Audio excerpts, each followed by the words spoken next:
Hey friends, it's Jess, and I'm excited to share a new project with you today with some brand new products from Tim Holtz and Sizzix that just came out for Christmas 2022. For today's project, I'm creating a 12 by 12 scrapbook layout using some of the dies from the Christmas release in a kind of unexpected way. This is one of my favorite things to do, is just mix it up and try to get the most out of my dies so that I know I'm going to be able to use them in a bunch of different ways, even if it's maybe not quite what was intended. To start off, I'm actually going to go ahead and use a brayer and some acrylic paint. These are the Dina Wakley acrylic paints. They come in just a little bottle and you can squirt them right out. I love to use them with my gel plate as well, but they're perfect for using directly on your cardstock or paper as well. They are beautiful colors, and I just love the way that these blend together. The colors that I'm using are carnation, turquoise, and marine. And I'll have everything linked down in the description for you below in case you're interested in checking out anything that I'm using in the video today. So once all of my brayering is done, I was using a scrap piece of just regular printer paper to kind of roll off the excess and then smearing that around on the cardstock. Nothing fancy here. This is just a regular sheet of cardstock.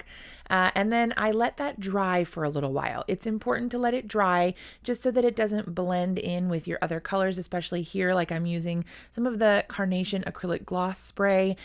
If you have wet paint, it may kind of absorb into the paint that's already there rather than sitting on top and creating a more layered effect.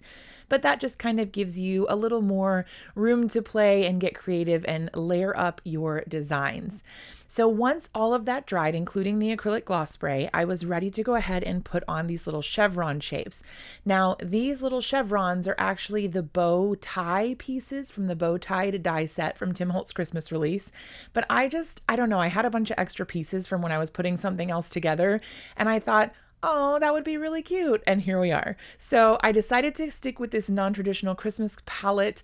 I really love these colors like all year round, but how cute is this for Christmas? I don't know. Maybe it's just me, but I really like to go with things that are a little less than traditional sometimes. The green and the red is nice, but it's nice to change it up every now and then. I decided to use some of the Peppermint patterned paper from scrapbook.com. This is a scrapbook.com exclusive. The Peppermint solid colors are what I used for the chevrons. And then the patterned paper is what I'm using here for the backer for my photo. This is my son from a Christmas party that he had at school, and I thought it was the perfect little picture to go with this. So I decided that since he was wearing a Santa hat in the photo, that I would go ahead and pair the new retro Santa die from Tim Holtz Christmas release with this layout. And I'm sticking with my non-traditional color palette, and I thought that it turned out so super cute. Tim has a really cool way of making these die sets really come together with a lot of detail, but not a ton of pieces, which I'm a fan of. I really don't like to spend 36 years putting together die cuts. That's just not my preference. And I love that you can get such cool detail with not that many pieces. If you are the same as me, leave a comment down below so I know I'm not alone. Once I assembled that, I was just trying to figure out exactly what I wanted to do with all my pieces here. You can see me kind of moving things around, trying to figure out exactly how to make this work. This would be adorable on a card for sure, but I thought it would be super cute to have him poking out from behind the photo of my son wearing his little Santa hat. I don't know. I just thought it went really cute together. So I popped him behind the photo, and now I'm working on layering some other die cut pieces from another set that's brand new for the release this year, and that is the Modern Festive die set. This has a bunch of different little floral elements, and I love all of the little greenery pieces.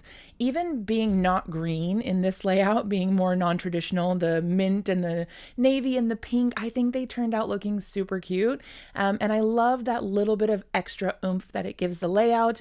So you have something to kind of layer up in the background and add in as little accents. Now it's time to bust out the Giant Misty. This is the most incredible stamp tool invented, but in the memory size. This is perfect for scrapbookers. And I love this thing. It fits a 12 by 12 sheet of craft or cardstock in there perfectly. So you can put your whole layout right in there without any worries about what's going to happen to it, as you can see me doing right now. So I decided to use some Ranger Archival Jet Black ink for my sentiment here, or my title. It just says, "Believe in the magic of Christmas. This is a Scrapbook.com exclusive stamp set, and I had this and thought it would be so perfect with our little Santa theme going on here. So I decided to go ahead and add that.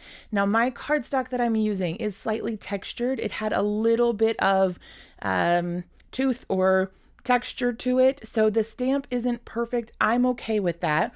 If you would prefer a more smooth stamp, you can repeat stamp this over and over again until you really saturate it. But I was totally fine with it being a little bit faded. I thought it kind of went with the retro vibe, and that worked out okay for me. I used a little bit of some scrap paper from the Peppermint paper pad that I had from cutting some of the other bits and bobs for the layout to create some little tags or banners sticking out just to fill in some of that space and cover up the flat edge of the Santa so that it wasn't just kind of like a straight cut across. I liked that it was hidden behind there, so it really looked like he was popping out and just like, ho, ho, ho, Merry Christmas. I decided to use a bunch of these word sentiments from another Scrapbook.com exclusive stamp set. Again, I'm going to have everything linked down for you in the description below so you can check anything out that I'm using today if you want to know more about it. I decided to do a little bit of heat embossing. This is a piece of black cardstock. If I had this to do over again, I think I would have gone with navy, just because the black didn't 100% match. The navy would have been a perfect match, and had I been thinking about it, I probably would have used navy. So if you recreate a layout like this one, consider using navy. It was perfect. It was in the Peppermint pad already, so it'll be there if you use that. I decided to also add a couple sentiments in on this pretty mint cardstock as well. I'm using chipped sapphire distress oxide to do my stamping in my mini Misty. The cool thing about the distress oxides is that they stamp really well. Regular distress ink doesn't stamp as well. The distress oxide is a perfect hybrid, and it stamps well, and it does all your water reactive stuff too. And I think that makes it a really versatile, awesome ink to have on hand. Once I was finished with all of my heat embossing and my stamping of all these tiny little sentiments, I went ahead and started figuring out where exactly I wanted all of these little bits and bobs to go. I wanted to have some accent pieces, but I think I cut a little too many and it was a little busy. So I decided to take a few of them off, and I didn't end up using all of them. In my opinion, it's always better to have too many than not enough, and I can always reuse those again later on a different layout. So I just store them directly in the stamp pocket so that I can use them again next time. Once I was happy with the layout of each of my little sentiments, I was ready to go ahead and attach everything to my cardstock. So I went ahead and did that off camera. And then to finish things off, I just added a few pops of color. This raspberry color is absolutely gorgeous, and I love how it gave that extra pop that just brought my whole layout together, I feel like. I hope you all loved this layout. It came together really quickly, but I think it turned out really cute. Love the non-traditional vibe, and I hope you found some inspiration in the video today. Be sure to drop a comment down below and let us know what your favorites from the new release are, and I can't wait to see what you're creating. Happy crafting!